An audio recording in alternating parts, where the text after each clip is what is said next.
देश में कोरोना संकट को लेकर मार्च में मोदी सरकार ने लॉकडाउन लागू किया था। लगभग 2 महीने लॉकडाउन लागू रहने के बाद सरकार देश के अलग अलग सेक्टर्स को चरणबद्ध तरीके से खोल रही है। सरकार अनलॉक 3 के तहत अगले महीने मल्टीप्लेक्स और सिनेमा घरों को भी खोल सकती है।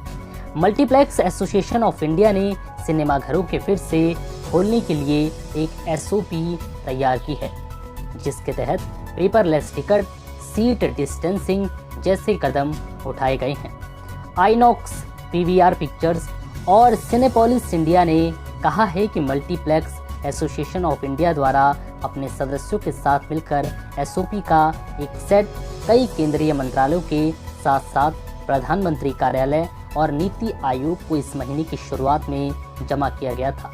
स्वचालित सीट डिस्टेंसिंग के लिए एल्गोरिदम, सिनेमा घरों की नियमित सफाई और लॉबी क्षेत्र और रेलिंग और दरवाजों जैसी जगहों पर सैनिटाइजेशन के साथ साथ तापमान स्कैन जैसी मूल बातें एसओपी में शामिल की गई हैं।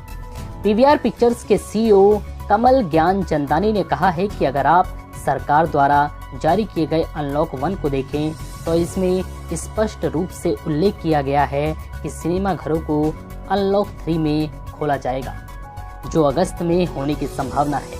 इसलिए उस संदर्भ में हम बहुत आशान्वित हैं।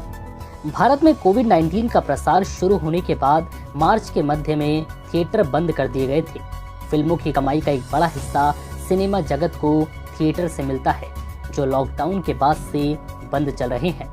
ऐसे में सिनेमा घरों के खुलने के बाद दर्शकों की वापसी सुनिश्चित करने के लिए मल्टीप्लेक्स हर संभव कदम उठाने की जुगत में है।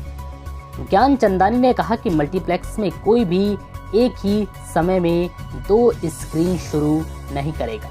इसके अलावा हम अंतराल को इस तरह से निर्धारित करेंगे कि वे एक दूसरे के साथ टकराए नहीं और कम से कम 15 मिनट से लेकर आधे घंटे तक का अंतराल हो। शो के बीच अधिक अंतराल रखा जाएगा, जिससे हमें सिनेमा घरों को साफ और कीटाणु रहित करने के लिए पर्याप्त समय मिलेगा। सिनेमा परिसरों के प्रवेश द्वार पर भी सभी को मास्क पहनना अनिवार्य होगा और तापमान की जांच की जाएगी। पीवीआर भारत और श्रीलंका के 71 शहरों में 176 संपत्तियों पर 841 स्क्रीन वाला सिनेमा सर्किट संचालित करता है।